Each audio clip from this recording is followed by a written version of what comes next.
Calcula la resistencia interna de un voltímetro que puede medir hasta 70 voltios de tensión y soporta una intensidad de corriente máxima de 20 miliamperios. Ese es el enunciado del ejercicio que debemos resolver. Lo primero que tienes que saber es que se trata de un voltímetro, por lo tanto es un aparato, un dispositivo de medida que me va a permitir saber cuál es la tensión que hay en dos puntos distintos de un circuito. Y lo vamos a ver al final como conclusión, pero te recuerdo que los voltímetros siempre deben ser conectados en paralelo a aquello, que se quiera medir la diferencia de potencial o tensión. Bueno, pues para hacer este ejercicio, que es un ejercicio simple de aplicación de la ley de Ohm, lo que vamos a hacer es escribir la ecuación, la ley de Ohm en forma de expresión matemática.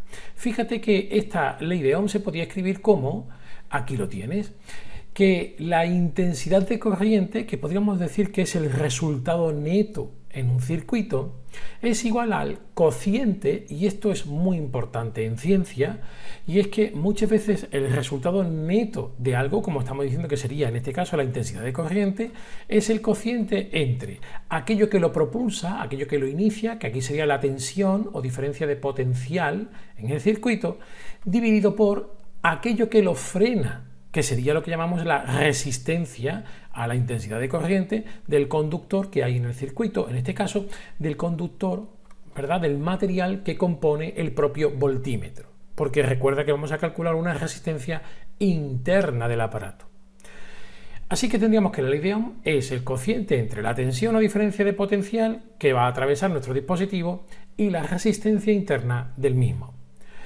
Pero lo que me piden es que yo calcule la resistencia interna. Esa es la magnitud que desconozco. Luego, recuerda, antes de ponerte a sustituir nada, es muy buena idea despejar aquello que quieres calcular. Como tengo la resistencia en el denominador, como ves aquí, lo único que tengo que hacer es pasarla al primer miembro, ¿verdad?, multiplicando la intensidad, y por lo tanto la intensidad pasaría al segundo miembro dividiendo. Fíjate que la ecuación me quedaría escrita como ves aquí.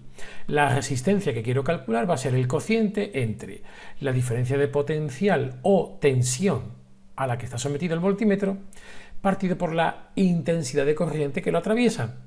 Vamos a tomar en ambos casos el valor máximo de tensión que puede medir el voltímetro y el valor máximo de intensidad de corriente que lo atraviesa, que son dos datos que nos da el enunciado. Los tienes aquí, te los estoy marcando.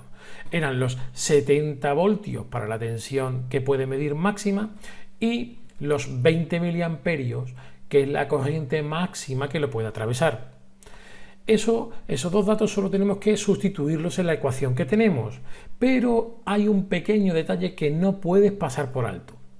Vamos a poner los datos en la ecuación. Me quedarían arriba los 70 voltios, como ves aquí, pero abajo debo expresarlo en amperios. Viene dado en miliamperios. Recuerda que el prefijo mili equivale a 10 elevado a menos 3, pero claro, eran 20 miliamperios. Si haces la operación verás que se puede expresar en forma de notación científica como 2 por 10 elevado a menos 2 amperios. Tan solo te queda hacer la operación, dividir los 70 voltios entre los 2 por 10 elevado a menos 2 amperios. Y el resultado que obtienes es el de 3500 ohmios. Es decir, ese sería el valor de la resistencia interna del voltímetro. Y aquí es donde voy a comentarte lo que te decía al principio. Es un dato de resistencia interna bastante grande, pero es coherente con lo que estás calculando. ¿Por qué? Pues porque, como te he dicho, el voltímetro lo debes conectar siempre en paralelo a aquello que quieres medir y, por lo tanto, debe tener una resistencia interna que sea elevada, que sea grande. ¿Para qué? Pues para que pase a través de la conexión del voltímetro poca intensidad de corriente. Fíjate que la corriente máxima era solamente de 20 miliamperios. Esta resolución del problema siempre es bueno que la analices y veas si tiene lógica o no. el resultado que has obtenido es una elevada resistencia interna para un voltímetro y es coherente con lo que es en sí y cómo mide un voltímetro. Si te ha gustado el ejercicio, por favor, dale al like, y si te suscribes al canal me ayudas a poder seguir haciendo vídeos como este. Muchas gracias.